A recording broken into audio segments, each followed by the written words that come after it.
it's still, you know, I still struggle, that part of me that, you know, from my younger self that was very shy, very shut down, that's still there, but it's like now I know I can work with that.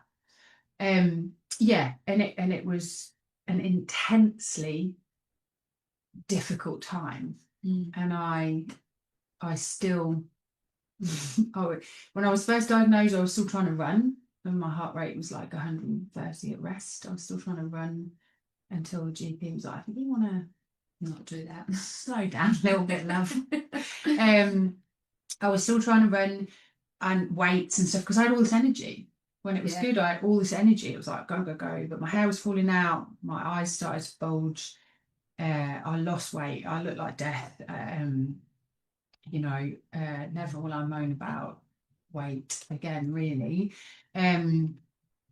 Honestly, my eyes were like sunken in. I couldn't sleep at night, and then I wanted to sleep all day.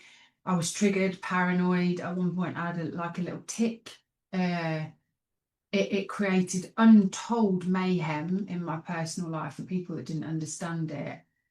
Just stepped away, and when I actually stopped to deal with it and said, right, okay, I can't do this anymore, I can't cope with it, I'm going to have to do it differently, I lost more people than when I was shouting at them, which is interesting, isn't it? So I always say, I call it kind of Project Emma. I was just like, fuck it, I'm going to have to do it differently. I don't know how, but if I don't, I'm going to die. That's really where I was. I'm going to either die in the state of never resolving what's going on in my body, or I'm just going to die inside. So there was no option for me, really. I know for some they can go with it for a year. I just couldn't live like that. Something horrible would have happened. My marriage was struggling and everything slowed right down. So I dealt with my diet. I did as everyone does, go on a very restrictive AIP diet and bored everyone to shit with nutrition. I did yoga, and I mean, I literally couldn't do anything. Like I would try to do 10 minutes of yoga, and I couldn't hold myself in a down dog for any more than about 2 seconds. Couldn't get upstairs without being out of breath. I'd nana naps in the afternoon, but I needed it. Like I just needed it. So bought myself a camera. It was a really hot summer. Took myself out for walks, slowed down, went swimming again, started to write, started to reconnect to the little bits of me that still were there. That were still alive but had been lost, you know, found some music, and that's when I found Kundalini yoga for meditation, and that started to lift me out of a big pit, I think. I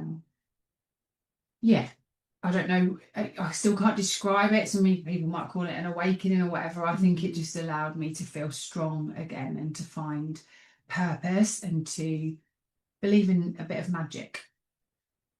Yeah. Does that make sense? Yeah. The thought that came to me there when you said, do you think Kundalini yoga is like she joined a cult? Which is like a high risk for people in our situation. And I did. It's part of the journey, I think. And I did find any cult over the time that I was, but in lots of ways, I've always been a little bit like that as well. I don't believe in gurus or anything. So I did it for my own exploration, curiosity. So I was never addicted to how it was, although the discipline in it was, a little bit. I probably needed it, but maybe not so. But what I noticed in there was a more connection when I was, because it probably gave me some moments away out of the chaos, gave me the stillness where I was able to kind of sit still and listen to the voice inside. That's maybe what it did within those moments.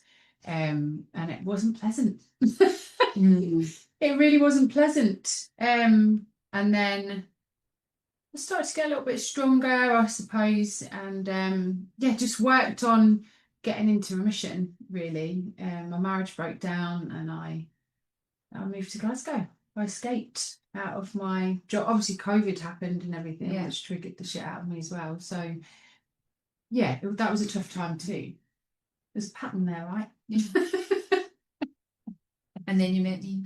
And then I met you. And like, even though I was in remission and I had no symptoms, I was still anxious, didn't want to be in my own body still. And so there were big moments where loads had shifted, healthy, wiser, richer in my life, but still everything was coming up. And that's when, I suppose, with menopause reaching me, that's when things brought some childhood stuff to the fore, and I started to look at things a bit more. Had to, really. Yeah.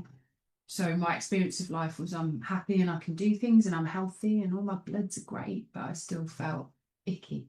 Mm-hmm. So I found eye movement therapy, and since then it's been amazing. Yeah. So yeah, loads of tools and tips along the way, food, sleep, everything that I use, Reiki, loads of stuff.